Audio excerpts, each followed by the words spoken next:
Hi, this is Rodney Apple with SCM Talent Group. Today, we're going to talk about refund clauses within our industry, the recruitment industry, why they can undermine successful recruitment partnerships and outcomes, and some alternatives that you can consider instead of refunds. So, at the end of the day, the recruiting industry, and I'm speaking broadly on behalf of our industry, we are a professional services industry. And if you think about refunds are more geared towards products. Let's say you have a defective product. What are you going to do? You're going to return it for a refund, or you're going to get a replacement product that meets your needs. So if you really want to boil it down, it's services versus products. So recruitment, staffing, executive search, we're all on the services side of the house. And to my knowledge, I'm not even aware of any other service-based industry that offers refunds. And I've never, to this day, 30 years into this business, in the recruitment business, I've never understood why refunds exist, why it's a thing to begin with. And I know I'm going to sound, a little bit biased. I'm going to try to remove that bias, and I'm going to break it down. So if you go out, let's look at some examples. If you go out and hire an attorney, you've had a lawsuit filed against you, and if they don't win your case, are you going to go back to that attorney and ask for a refund? No. If your tax return gets audited by the IRS, are you going to go back to your CPA and ask for a refund on that tax return prep fee that you've paid? No. If you hire a management consultant to come up with a brand new strategy for your company, let's say it's a go-to-market strategy, and that strategy fails, or you decide not to implement it, are you going to go back to that consulting company and ask for a refund? No. So when it comes to the recruitment industry, you have to ask that question, what are you paying for? What are you getting for this fee? And I think a lot of companies go about it the wrong way. They think I'm getting the candidate. I want you to find the candidate, and that is a big part of what we do.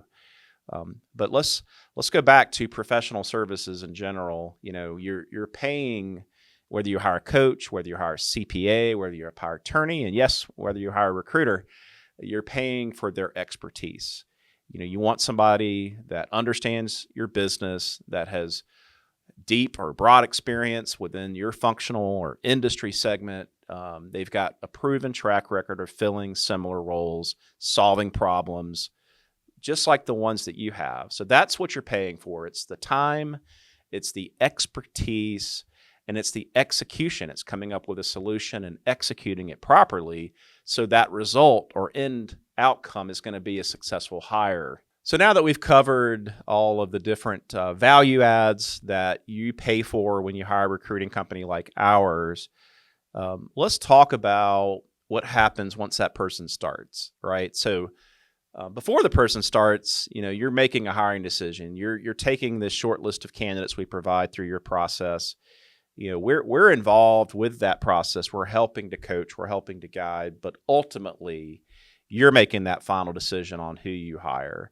And then what happens after that, we really don't have any control over. So think about the onboarding. There's going to be an onboarding experience that can definitely be your make or break as to whether that person sticks around for the near term. We're not involved with any of the dynamics as it relates to assigning their performance objectives, tracking those performance objectives or KPIs, doing the reviews, quarterly reviews, check-ins, one-on-ones. We're just not involved with any of those leadership attributes. We're not involved with leadership changes. Sometimes people will start a new job. They find out 2 weeks later they're going to report to someone new. What if they don't get along with that person? So there's a lot of things that can go wrong once someone starts. We have zero control over what happens. Again, you're hiring us to ultimately come up with the slate of candidates that you then interview and vet and ultimately make the hiring decision. So in lieu of a refund is a better alternative. We offer up a replacement guarantee. It's a warranty at the end of the day, and it varies. It could range anywhere from 90 days for a more junior level role Mid-level roles like a director, we can extend that out 120 days. Some cases we go up to 6 months. And when we're hired for an executive level search, which we typically do those on a retained basis, we go all the way up to a 1-year candidate replacement guarantee. Now, it's a one-time replacement guarantee, and there are some stipulations behind it. But in the event that candidate resigns early or if they're terminated for cause, we will redo the search at no additional cost to you. So that's what we offer in lieu of a refund. And we are sharing that risk and that accountability, but we should not be asked to pay back 100% of the fee. That is essentially asking your service provider, your recruitment partner, to work for free.